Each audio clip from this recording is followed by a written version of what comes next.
शौकत यूसुफजई साहब मौजूद हैं, पाकिस्तान तहरीक इंसाफ के रहनुमा। Thank you very much Shaukat Yousafzai साहब आपके वक्त का। यही जो सर मेरा सवाल है एक सादा सा, कि एक तरफ मुज़ाकरात की बात आपने कोशिश की कि हुकूमत से की जाए, दो मुतालबात ऐसे रखे पाकिस्तान तहरीक इंसाफ ने या इमरान खान साहब ने कि जो बड़ा मुश्किल नज़र आता है कि हुकूमत उनको मानेगी, और दूसरी तरफ हुकूमत का तर्ज अमल या रियासत का ये मामला है कि एक तरफ फ़र्द जुर्म गो के अदालतें हैं वो कर रही हैं, ज़मानतें खारिज हो रही हैं, और नज़र आ रहा है कि 190 मिलियन पाउंड केस में मज़ीद सज़ा सुनाई जाएगी इमरान खान साहब को। तो क्या देख रहे हैं आगे आप सूरत हाल बनती हुई? ये मुज़ाकरात की बेल आपको मुंडेर चढ़ती नज़र आ रही है? बिस्मिल्लाहिर्रहमानिर्रहीम। बहुत शुक्रिया जी। मेरे ख्याल से अगर सियासी तौर पे आप देखें तो PMLN और पीपल्स पार्टी बहुत बड़ी लूजर है। ये अब तक जितने भी इन्होंने धमकियां दी हैं, जितना भी इन्होंने कार्रवाइयाँ की हैं, जुल्म किया है, जबर किया है, चाहे वो पार्टी से निशान छीनना हो, चाहे पार्टी पे पाबंदी लगाने की धमकियां हो, चाहे वर्करों को जेलों में डालना हो, गलत FIR हो, आप देखें कि उसका सबसे बड़ा फायदा इमरान खान को ही हो रहा है और उसकी पॉपुलैरिटी में रोज बरोज इजाफा हो रहा है। तो सियासत में तो मेरे ख्याल से अगर कोई फैसले करते हैं सियासी तौर पे तो वो दूसरे को खत्म करने के लिए करते हैं। यहाँ पे जो फैसले हो रहे हैं ये इमरान खान को बहुत ही उससे फायदा हासिल हो रहा है। अब मुझे नहीं समझ आ रहा है कि ये इतने नालायक लोग जो हुकूमत में बैठे हैं वो क्या सोच रहे हैं। उनकी ये ख्याल है कि हम सजाएं सुना देंगे, इस तरह पार्टी खत्म हो जाएगी, लोग मायूस हो जाएंगे। सवाल ही पैदा नहीं होता। जितना जितना ये सजाएं सुना रहे हैं, जुल्म कर रहे हैं, उतने उनकी PTI की मकबूलियत में इजाफा हो रहा है। शौकत साहब ये बात आपकी दुरुस्त है, इमरान खान साहब की मकबूलियत में इससे इजाफा हो रहा है और पहले भी होता रहा है, ये बात अपनी जगह पर दुरुस्त है, लेकिन मुल्क ने भी तो आगे चलना है ना। देखिए कि आपने जो मुतालबात दो रखे कि 9 मई पर 26 नवंबर पर जुडिशल इंक्वायरी हो और जो असीरान नाहक कैद हैं उनकी रिहाई हो, तो बड़ा सादा सा मामला है कि उसमें ये अगर वो मुतालबात मान लिए जाते हैं तो वो मुतालबात बुनियादी तौर पर ये है कि एक न्यूट्रल थर्ड अंपायर ये फैसला करे कि हम ठीक कह रहे हैं या स्टेट ठीक कह रही है, तो वो मानेगी तो नहीं स्टेट, और फिर उसके बाद नहीं मानते तो आपकी तरफ से वो बैरून मुल्क से जो सिविल नाफरमानी रेमिटेंसेस रोकने वाला मामला है वो है। तो मुल्क ने तो कहीं आगे चलना है ना। जी बिल्कुल, देखें ये तो गवर्नमेंट की रिस्पॉन्सिबिलिटी होती है ना, जिसके पास हुकूमत होती है उसकी रिस्पॉन्सिबिलिटी होती है कि वो मुल्क की जब बागडोर संभालती है तो फिर अवाम का सबसे इम्पोर्टेंट चीज़ है कि अवामी तरजीहात को प्रेफर किया जाए। लेकिन बदकिस्मती है कि जब ये हुकूमत आई थी तो इन्होंने कहा था कि इमरान खान महंगाई कम नहीं कर सकते हैं, डॉलर हम नीचे लाएंगे, महंगाई को कम करेंगे। तो वो दोनों चीजें अगर आप देखें तो ना ये महंगाई कम कर सके, आवाम को तो कोई रिलीफ नहीं मिला इस हुकूमत से। अलबत्ता ये हुआ है कि गैस और बिजली और इसकी कीमतों में बेतहाशा इजाफा हुआ, जो अशाए खुर्दनोश थी वो लोगों की पहुंच से दूर होती जा रही है। आप देखें पूरा एक मिडिल क्लास यानी गरीब तबका तो खत्म ही हो रहा है, लेकिन मिडिल क्लास भी आप देखें उसमें बहुत कमी आ रही है। तो ये सारी चीजें मिला के अगर आप देखा जाए तो इस हुकूमत ने मुल्क का कबाड़ा कर दिया है। ना ये मईशत को ठीक कर सकी है, ना सियासी इस्तेकाम ला सकी है। जो हुकूमत सियासी इस्तेकाम लाना ही नहीं चाहती हो ना, तो वो कैसे दावा कर सकती है कि हम तरक्की कर लेंगे। तरक्की तो का रास्ता तो सियासी इस्तेकाम सर, इसका मतलब ये है, इसका मतलब अगर मैं सही समझ रहा हूँ वो ये है कि फिर जो बैरून मुल्क मुकीम पाकिस्तानियों से कहना है कि वो ज़र मुबादला लीगल चैनल से पाकिस्तान ना भेजें, जो धमकी है आपकी तरफ से कि अगर मुतालबात ना मानेंगे तो you will go with it now, मतलब मीनिंग देयर बाय कि अगर यहाँ पे कोई मामला किसी रुख लगता हुआ नज़र नहीं आ रहा तो फिर ये इनेविटेबल सी बात हो रही है। इसका मतलब है कि आप फिर ये फाइनली अपील कर देंगे 1-2 दिन के बाद कि फिर बैरून मुल्क मुकीम पाकिस्तानी जो है वो। हमारी तो पूरी ख्वाहिश रही और कोशिश भी रही है कि वहां तक बात ना पहुंचे। देखिए इमरान खान अगर गुस्से में भी कोई बात करे ना तो मुल्क उसके सबसे आगे आता है, और उन्होंने इसीलिए यानी हमारे पास तो कोई ऑप्शन नहीं है ना, पुरअमन एहतजाज करे। क्या इन्होंने हमें लाहौर में NOC दे दी, कराची में इन्होंने इस्लामाबाद में NOC दे दी, क्या उसके बाद इन्होंने कंटेनर नहीं लगाए, क्या उसके बाद इन्होंने हम पर शेलिंग नहीं की, इसके बावजूद क्या NOC दी। तो ये तो किसी सूरत नहीं चाहते कि हम पुरअमन एहतजाज करें, पुरअमन।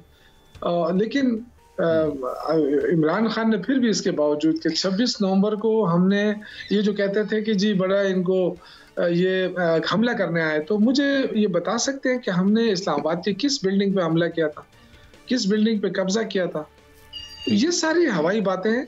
लेकिन देखिए हम जो कह रहे हैं कि 26 नवंबर ये कहते हैं कुछ भी नहीं हुआ है, और 9 मई को जो वाकयात हुए ये कह रहे हैं जी ये दहशतगर्द तंजीम है। तो क्यों भाग रही है हुकूमत जुडिशल कमिशन बनाने से? इंतहाई काबिल इकराम शौकत भाई, मैं आपसे ये पूछना चाहता हूं कि नून लीग का इल्ज़ाम है कि पीटीआई क़यादत से 26वीं तरमीम के वक्त भी मुज़ाकरात हुए थे, लेकिन इमरान खान से मुलाकात के बाद मौक़िफ़ बदल जाता है। अब मेरे पास खबर ये है कि नून लीग इस वक्त गारंटी मांग रही है कि बानी चेयरमैन मुज़ाकरात के बाद अपना मौक़िफ़ तब्दील नहीं करेंगे। पूछना हुजूर आपसे ये चाहता हूँ कि क्या पीटीआई की क़यादत, मौजूदा क़यादत और बानी चेयरमैन जो है वो मुज़ाकरात के हवाले से एक पेज पर है, जबकि मेरे ख्याल के मुताबिक तो कुछ कायदीन जो है वो दूसरी बात भी कर रहे हैं। आप अपनी राय दे दें। देखिए सर, बात यह है ना कि फैसला तो इमरान खान ने किया है ना, और कमेटी भी उन्होंने बनाई है, और फिर उसमें 2 बंदों का और इजाफा कर दिया है। फिर आप कमेटी के हुजूम भी देखें ना, आप कमेटी को भी देखें, उसमें कौन कौन लोग शामिल हैं। वो सारे पॉलिटिकल लोग हैं और बड़े एतमाद रखने वाले लोग हैं, और उनको एजेंडा भी दे दिया गया है। तो मेरे ख्याल से अगर इस एजेंडे पे गवर्नमेंट चलती है, मतलब जुडिशल कमीशन बनाने से कोई ये मतलब नहीं है कि आप हमें एनआरओ दे दें। देखो ना, इमरान खान ने अपने लिए तो कुछ नहीं मांगा है। सही। वो तो ये कह रहा है कि जुडिशल कमीशन बना के अगर वाकई हमारे लोग 9 मई में मुलविस हैं या 26 नवंबर में अगर हमने कोई ज्यादती की है तो वो चीजें सामने हमें सजा दे दें। लेकिन अगर गवर्नमेंट ने कुछ किया है तो वो उसको वो कर ले, एक्सेप्ट कर ले कि हमसे ज्यादती हुई। तो इसमें क्या है, आप मुझे बताएं कि अगर दो पार्टियों में मसला है तो फैसला कौन करेगा? जुडिशल मैंने तो आपको बता दिया हुजूर कि गारंटी मांग रही है। मैंने तो खबर ब्रेक की है आपके सामने। नहीं, गारंटी देखें, गारंटी अभी तक आप देखें कि इस हुकूमत के जो वज़रा हैं, अभी तक तो ये पता नहीं है कि हुकूमत कौन है, हुकूमत क्या है, किससे मुज़ाकरात करने हैं। जो चीफ प्राइम मिनिस्टर है वो तो कह चुका है कि ये दहशतगर्द तंजीम है, और इसके एक राना सनाउल्लाह जो है वो जैसा तैसा भी है, सुलझी हुई बात करता है। और अब जो ख्वाजा आसिफ है आप उसको देखें, बिल्कुल बचगाना, इतने इंपॉर्टेंट वजारत उसके पास है, उसको ये पता ही नहीं है कि अगर एहतजाज होगा तो मुल्क को नुकसान कितना होगा, उसको इससे कोई सरोकार भी नहीं है। तो ये देखें, ये सिर्फ ये नहीं है कि आप ये समझे कि 26 नवंबर के बाद पीटीआई कमजोर पड़ गई है इसलिए वो बार बार मुज़ाकरात की बात कर रही है। इमरान खान को पता है कि उसकी बात पे जो ओवरसीज पाकिस्तानी है वो लब्बैक कहेंगे। मैं आपको एक सिंपल सी मिसाल दूंगा, जितने वज़रा आ रहे हैं ना वो तो कह रहे हैं जी इससे कुछ फर्क नहीं पड़ेगा, लेकिन मैं आपको बताऊं इस वक्त देखिए 33-34 बिलियन डॉलर रेमिटेंसेज आ रहे हैं जी, और उसमें जो पाकिस्तानी ओवरसीज पाकिस्तानी जो विजिट करते हैं पाकिस्तान में, ये मैं आपको 2-3 साल पहले के फिगर बता रहा हूँ कि वो जब आते हैं तो 3-4 बिलियन डॉलर वो इन्वेस्टमेंट हो जाती है आने जाने में और यहाँ पे इन्वेस्ट करने में और ये सारी चीजें। तो ये जो 36-37 बिलियन डॉलर की बात पहुंचती है, अगर आप सपोज इस वक्त यूके का आप देखें 90% या 99% लोग पीटीआई से वाबस्ता हैं। इसी तरह जो अमेरिका के हैं या जो यूरोप के अंदर है, मैं मिडिल ईस्ट को एक तरफ छोड़ देता हूँ। मिडिल ईस्ट पे ये बात आती है कि जी वो अपने घरों को पैसे भेजने पे मजबूर है, ठीक है मैं मान लेता हूँ, लेकिन पीटीआई का बहुत बड़ा स्ट्रांग होल्ड है वहां पे, और वो अगर 3% से लेके 4-5% पे भी लोग अगर रेमिटेंसेस भेजने छोड़ दें तो इसका मतलब है 3-4 बिलियन डॉलर। अच्छा, ये बैरून मुल्क की बात हुई डॉलर क्या अफोर्ड कर लेंगे शौकत भाई, तो मुझे उसकी वजह से याद आ गया कि मैंने कहा वो बैरून मुल्क मुकीम पाकिस्तानियों की बात हुई तो वहां से मुझे याद आ गया कि दूसरे ममालिक का जो प्रेशर पाकिस्तान पर आ रहा है कि इमरान खान साहब को रिहा किया जाए, नेमली अमेरिका और इंग्लैंड, यूके।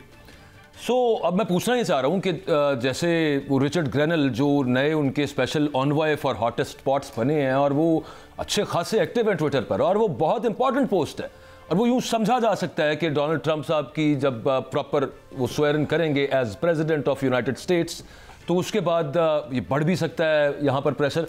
तहरीक इंसाफ को कितनी तवक्को है इस बैरूनी प्रेशर के हवाले से, क्योंकि यूँ लगता है कि जिस तरह से आपकी जमात के अंदर भी लोगों को ये तवक्को है कि वहाँ से आएगा प्रेशर और कुछ मामला बन जाएगा, सो लिहाजा आपने भी डिमांड्स अपनी जो है ना वो ये आपका हक है, लेकिन वो आपने भी बड़ी स्ट्रिक्ट डिमांड्स रखी हुई।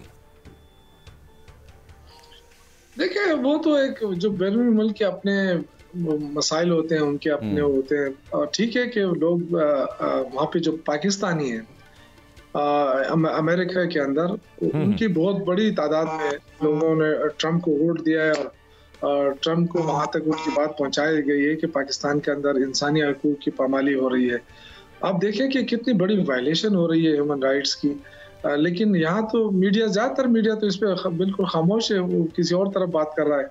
ह्यूमन राइट्स की तो कोई बात ही नहीं कर रहा है। ह्यूमन राइट्स वायलेशन हो रही है। पिछले दिनों 80 वर्करों को इंसदाद दहशतगर्दी अदालत ने छोड़ दिया कि ये तो गरीब बच्चे हैं बेचारे, उन्होंने छोड़ दिया, बाहर पुलिस ने दोबारा पकड़ा। इसके बावजूद कि उस जज ने कहा कि कोई गिरफ्तार नहीं करेगा इनको, किसने उसको हवा में उड़ा दिया उसके फैसले। किसने कोई माना है कि यहाँ पे कोई अदलिया भी है, कोई अदालत भी है, उसने फैसला भी दिया है? नो। जज साहब को भी तो चाहिए, बेचारे उन लोगों को दोबारा पकड़, जज साहब को भी चाहिए ना कि उनके फैसले की खिलाफ वर्जी हुई है, तो जज साहब को भी चाहिए कि उनके पास इतनी एक माइटी पावर मौजूद है, ये तौहीन अदालत की, उसमें बुलाएं, किसी को सजा दें ताकि दोबारा ना हो।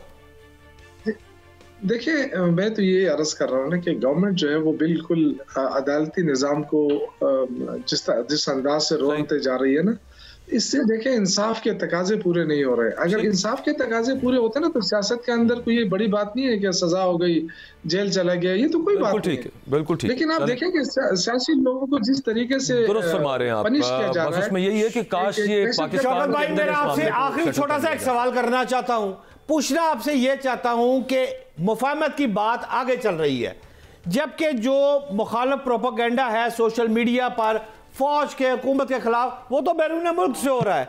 मैं आपसे ये जानना चाहता हूं किबला कि अगर ये ट्विटर, सोशल मीडिया, जितने भी अकाउंट्स हैं, ये पाकिस्तान में मौजूद क़यादत के पास हैंडलर इसके ये होंगे तो ये मसाइल ख़त्म हो जाएंगे, मुफाहमत की बात आगे चलेगी। आपकी क्या राय है, ये बाइट से क्यों हो रहा है?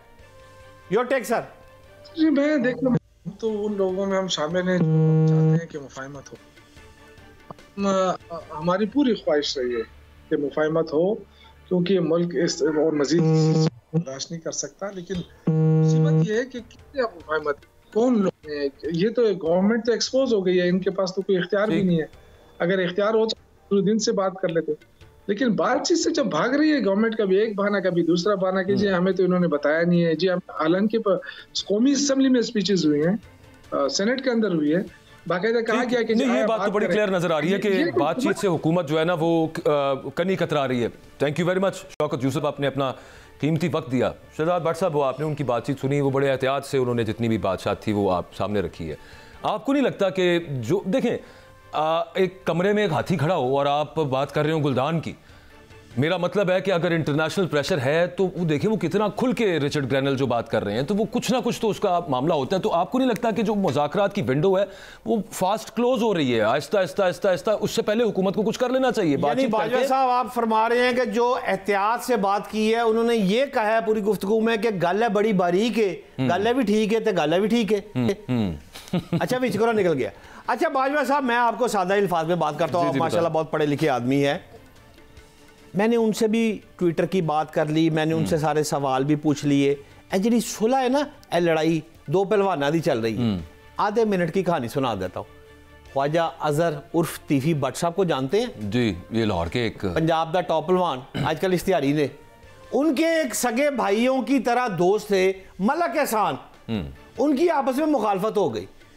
तो एक मजहबी जमात, बहुत बड़ी मजहबी जमात के सरबराह ने मलक एहसान साहब को बुलाया और तीफी भट्ट साहब को बुलाया कि आपस में सुलह कर लो। लाहौर में, पंजाब में कत्लो गारत बहुत बढ़ गई है, तूफान बदतमीजी है, तुसी दोनों सुलह कर लो और क्राइम यूनिवर्सिटियां जो तुम दोनों ने खोली हुई हैं वो बंद हो जाएंगी, मामला पुलिस के कंट्रोल में आ जाएंगे। पीछे आईजी भी बढ़ गया। तो मलक एहसान साहब ने ये फरमाया, खुदा का वास्ता मैंने सुलह नहीं करनी, जब मैं सुलह करूंगा तो मैं कत्ल हो जाऊंगा, अदरवाइज मैं अपने घर में सेफ बैठा हूं। वो अपने घर में सेफ इसमें से बस आखिरी ये बता दें ब्रेक की तरफ, वो प्रोड्यूसर साहब कह रहे हैं जाना है, ये तीफी भट्ट कौन है और मलक एहसान कौन है? हाँ जी, दो पहलवान, एक जेल से बैठा है तो एक बाहर बैठा है। अच्छा, इनमें ट्रस्ट का फुकदान इतना है कि इनमें नेगोशिएशन मुमकिन नहीं है। सजा ही होनी चाहिए। तुसी जो पहले किया ना, सजा तो ठीक है, सजा अपनी जगह पे है, वो तो साथ साथ चलता रहता है, लेकिन खैर पाकिस्तान ने भी तो आगे बढ़ना है ना भट्ट साहब। अगर और कोई रास्ता बचे ही ना, हर राह मसदूद कर दी जाए और उसके बाद लास्ट ऑप्शन भी बचे कि सोमवार ਨੂੰ ਵੀ सजा होनी चाहिए। सोमवार अंग्रेजी मंडे कहते हैं मेरा ख्याल है। आहो मंडे चेक कर लो। वो 190 मिलियन पाउंड का केस वाली बात कर रहे हैं जी। भट्ट साहब को पहले से पता है कि होनी है, अब हिसाब लगा रहे हैं।